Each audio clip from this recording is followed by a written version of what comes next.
All right, as I say, the sun is starting to come up in Washington, D.C., and apparently, according to the President Donald Trump's public comments, is that he's on his way towards meetings in the Situation Room.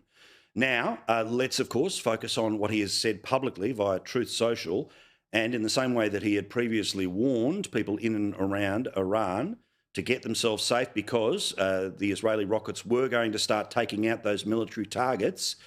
You know what he had to say today. Basically, put simply, if you're in Tehran, get out of the way. Get out of Dodge. Now, 10 million people live in the capital city, Tehran, in Iran, which means it is virtually impossible for all of those people to get out before whatever is about to happen is about to happen. But the traffic jams, every single road, every single bridge, every single way out, currently clogged. Even, eagle eyes, as you can see there, some people's trying to drive on the other side of the road. Why? Because they think something big is on its way. If it is, we'll all find out together. Obviously, the hits that have been taken by the Iranian regime means that now they are trying to talk to American media to say, oh, now we're willing to deal. Sorry, you've had 60 days, you've had 60 months, you've had a long time to deal with this, but their own petulance, their own support when it comes to terrorism, their own proxy wars around the Middle East means no more talking. So we will all learn together what happens.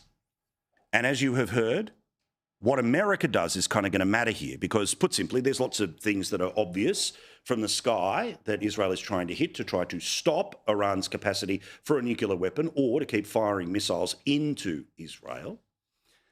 But also, there is a mountain. There is a mountain where much of the really serious stuff that Iran has been putting forward is being worked on. And it's about 100 metres underground inside this mountain. We understand there is nothing that the Israelis have that would be able to bust that bunker. But the United States has that technology. Remember the mother of all bombs, basically 1 degree below a nuke, but something with absolute devastating power. Something that you could drop once, twice, 3 times and start to bore your way through a mountain. Obviously, Israel would like the United States to get involved. The United States is weighing up as we speak at this minute whether they are going to give that bomb over. Because then it's not handing and helping weapons for Israel, it is they are in the fight. And after the 20 years of Iraq and the 20 years of Afghanistan, what happens after you drop the mother of all bombs is what they are debating. And in terms of the coalition of Donald Trump, and as I've mentioned to you before, sort of the wars within wars, in Republican politics, both old school and MAGA new school, there are 2 very different opinions about whether America should take that step.